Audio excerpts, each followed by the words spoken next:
arrow setups. Something that's been extremely controversial in the archery community recently. There's really two camps when it comes to the arrow argument. Should you be going with something very light for a very flat trajectory, or should you use something with a lot more weight, particularly in the front of the arrow, that's going to give you better penetration, but much more arc in your trajectory? We're going to go over all of it today, as well as the arrow setup that I plan on,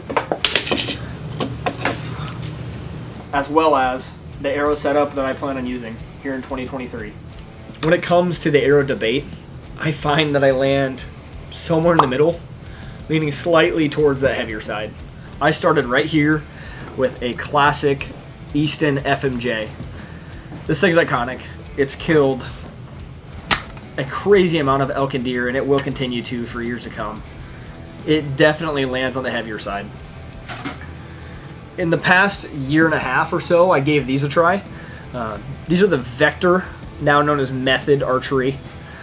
These are the Vector hammers, and this has a 100 grain insert. Overall weight on this lands at 536.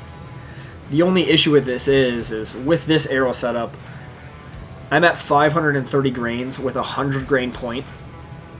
If I was to go to a 150, like what I'm using now, I'm up at 580 grains, which is really going to be lobbing them in. What I went to from the Vector hammer was the Vector ZMR, another custom arrow. I wasn't comfortable at the time fletching my own arrows or cutting them, doing inserts, that kind of thing, so I bought a done-for-me arrow.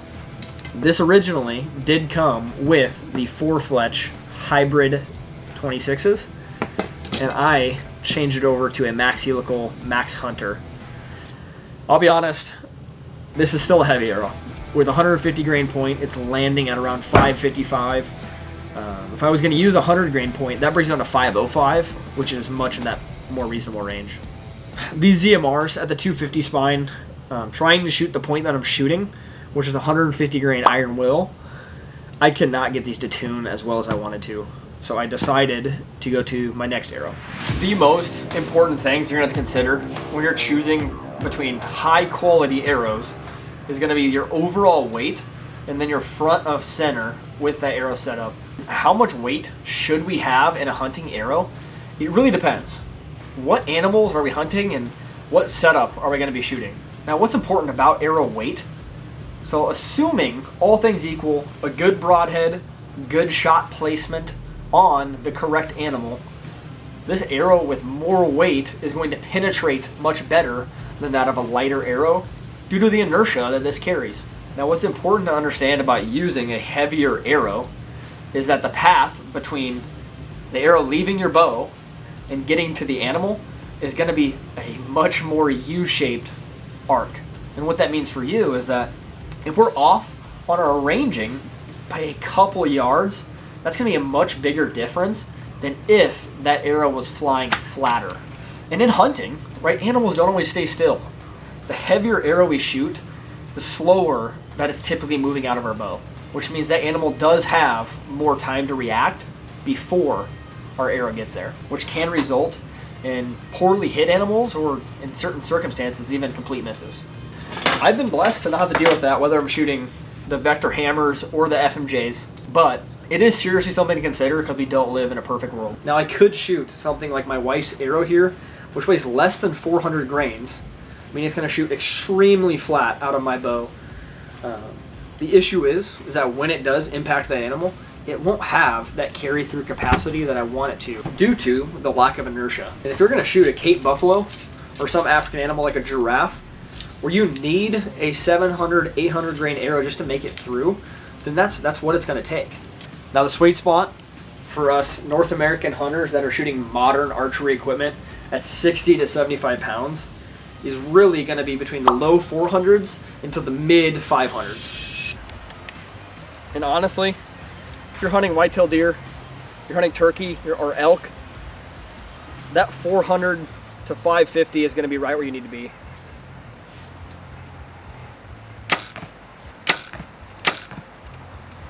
But that's also where the debate gets even fuzzier.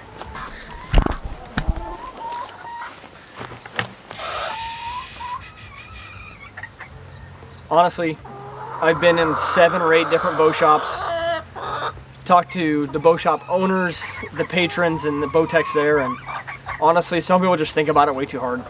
Ladies, let's move.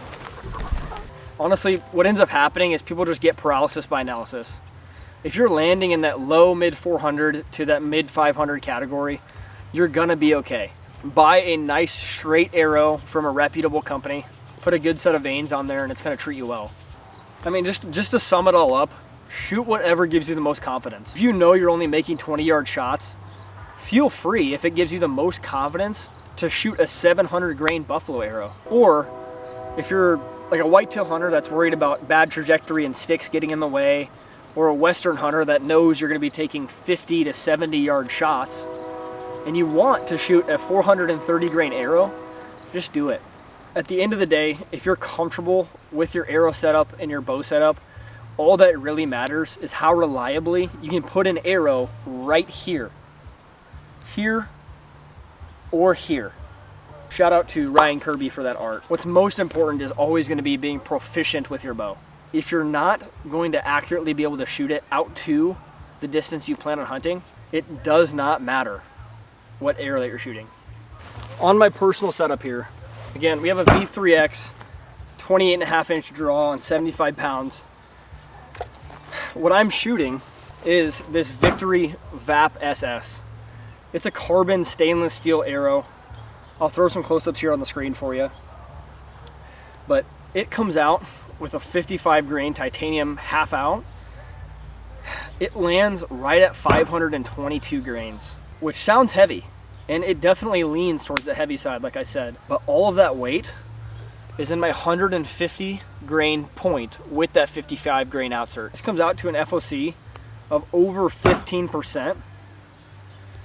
And with a 520 grain arrow, I know that if I make a good shot, that this is probably going to give me a reliable pass through.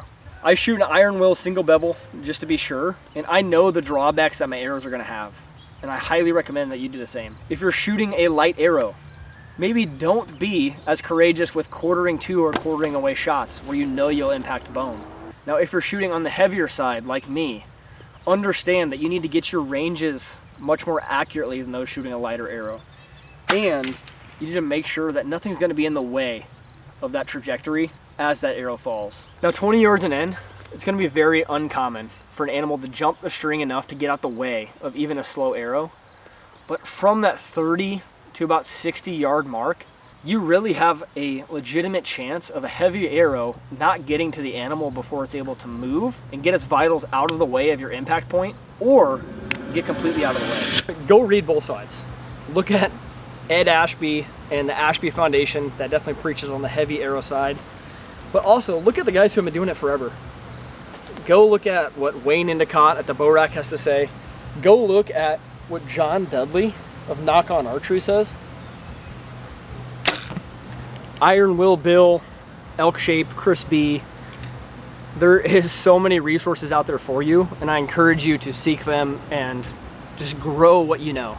But again, what really matters is that we're out here practicing with our bow, becoming robotic and reliable, and being able to put that arrow where it needs to go. Hey, like and subscribe if you enjoyed or learned anything from the video. This is all just my experience and my perspective. Leave a comment and let me know what you think, or just tell me what arrow setup that you plan on running here in 2023.